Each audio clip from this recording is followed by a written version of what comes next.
sorry. My apologies. And everybody from Body Member, I'm very happy I can come. Actually, Brad texted me, he was going to try to make it, but he's not going to make it anymore. My name is Jumaane Williams. I'm the council member for neighboring. Justin, right? Yeah. I just want to thank you. You came out to my press conference as well, so I appreciate you and all the focus that you had on the issue. I represent Flatbush, East Flatbush, parts of Millwood and Canarsie.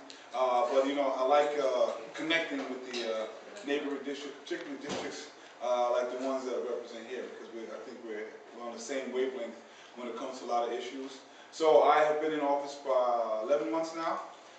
It's a lot of work, but it's also a lot of fun for me. Because it's something I'd probably do for free. I've been doing it for about 10, 15 years. So I'm blessed. I feel I wake up, it's like a dream when you're getting paid to do something you love to do. Who could ask for more than that? But it is a lot of hard work, and it's an uphill battle in some sense. And I have Tourette's syndrome. People don't know, so you may see me move something, but I'm as cool as a fan. But you know, I guess the thing that was the most tricky for me was, most surprising was how selfish people actually are. So it's actually an amazing thing. We could actually get a lot of things done, but it's a selfishness, I think, of individual electeds that stop that.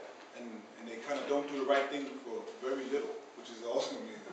So they don't do the right thing, and you don't even get that much in return. So it's just a little bit of things.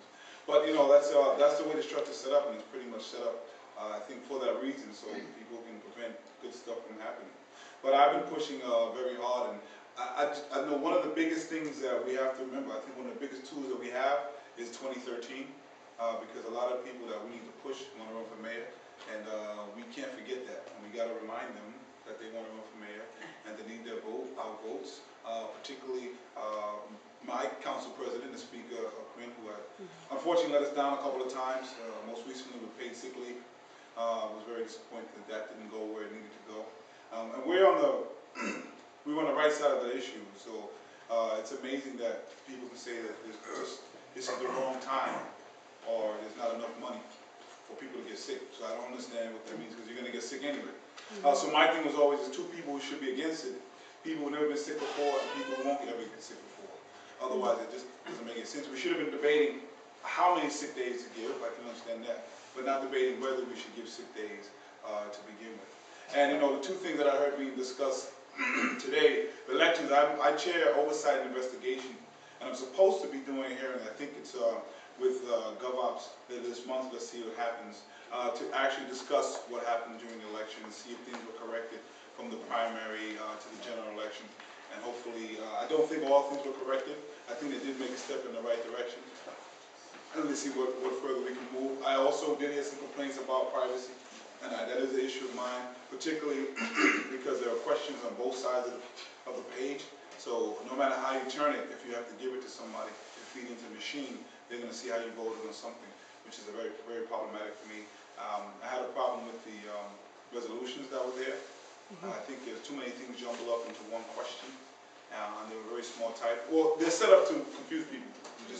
They're just set up so people can vote yes and kind of move it along. I don't recall any of the resolutions ever getting knocked down. I may be wrong, but most of the time, the vast majority of the time, they just go through. So they put everything they want in there, and you agree with some, don't agree with others, and then you just kind of vote yes and move forward. And we were kind of duped, because originally they said that the reason they had to do that was the law required them, and then they found out that the law actually didn't require them. They could have separated that if they wanted to. So these are some things that we just have to hold people's feet to the fire. And then the most recent thing that's been on everybody's mind is Kathy Black, which is an absolute travesty. I'm a public school baby, preschool to masters, Brooklyn Public School, as a matter of fact. And you know, I'm really appalled about the way education is treated. And I think I said this in the speech. When they're looking for someone for the FDNY or for the NYPD, they take backgrounds really seriously. And I don't understand why we can't have the 1.1 million children in the school system held to the same highest regard. So I put a resolution into the City Council asking for Commissioner Steiner to deny the waiver. And we actually got a nice bit of people. I think we're up to about maybe 13 or 14 council members who signed on. Not the usual mayor Bloomberg bashers, which is good. We got a nice cross-section of people. People like Brad, you know, of course, right away signed on. We also have Lou Fiddler, David Weprin, Inez Dickens, and Harlem who signed on. We had one Republican, Dan Halloran, kind of backed up, It was originally supported. But we do have a nice cross section of people, which kind of shows that it's really a groundswell. And I belong to a group called the Progressive Caucus. There's 13 of us, most of us freshmen, but some sophomores whom everybody here knows and likes.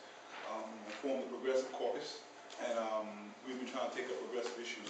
So most of us on the caucus, although not all, signed on to the resolution. So they were trying to say that, oh, it's a Progressive Caucus issue, but we were able to push back and say, no, there's actually people, I don't know if I mentioned Luke Fiddler? Yeah. David Weber?